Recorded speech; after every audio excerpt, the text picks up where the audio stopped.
आलोचनार आउ एक नूतन अध्याय को मोर समस्त पाठक मंडली मानू प्रथमे मु स्वागत जनाऊँगी।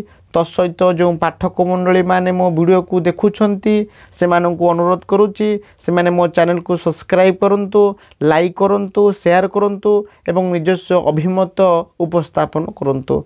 आजिर आलोचनार प्रसंग होची कालीचरण पट्टनायकंकर भात नाटकर कथावस्तु को आज आम अति संक्षिप्त आलोकपात करिबा। हांडीरू जेपरी भात गोटे चिपिले आहरण उपयोगी होईची कि नहीं जेपरी जना पड़े सेहीपरि कालीचरण पट्टनायक नाटक मध्यरु भात नाटकटी को चिन्हि पारिले तांको सफलता अति सहजरे बारी होई पड़े। भात नाटकर नायक होउछि जयी। जयी जणे थिला बेलार छुआ, छोट बेलू अभाव से कौन जाने ना। जमीदार वीर विक्रमंक पुत्र होउछंती जयी। बापा और पुओं मध्यरे आकाश पातालर फरक देखा मिली थाए। वीर विक्रमादित्य सर्वदा साहुकार भाव जीवन जापन अतिवाहित करिछंती। निम्न लोक मानू शोषण करिछंती।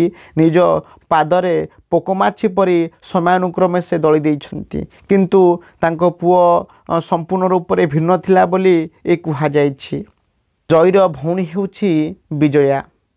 ड्राइंग रूम रे जयी खबर कागज पढ़ुथिबा समय रे विजया कहूछि, भाई आज पेपर एमिति कौन बाहरी जे तू एते निरीक्षरे पढ़ुचु।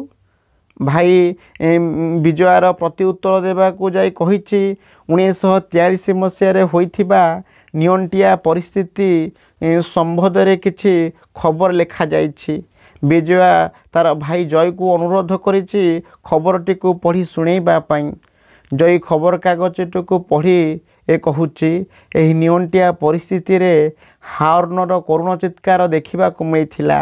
लोक माने खाद्य विकल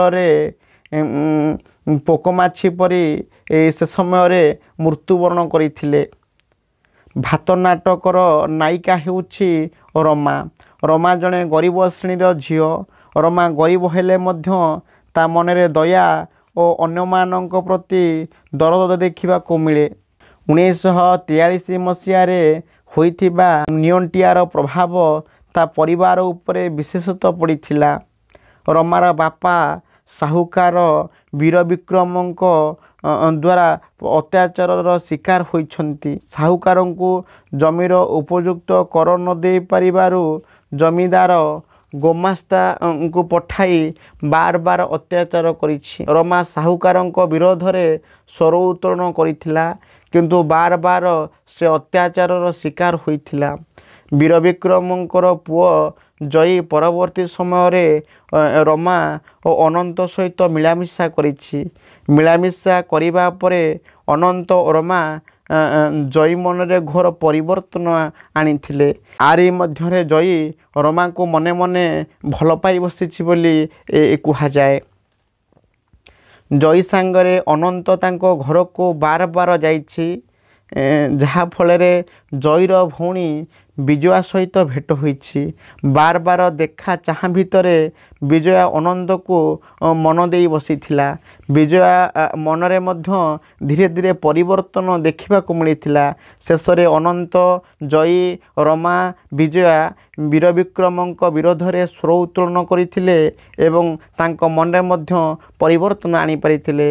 ए कथावस्तु को केंद्र करी कालीचरण पट्टनायकंकर सर्वश्रेष्ठ नाटक भात जहाँ आलोचना करा जाइथिला बोली बा परिचालित बोली आमे माने कहि परिबा।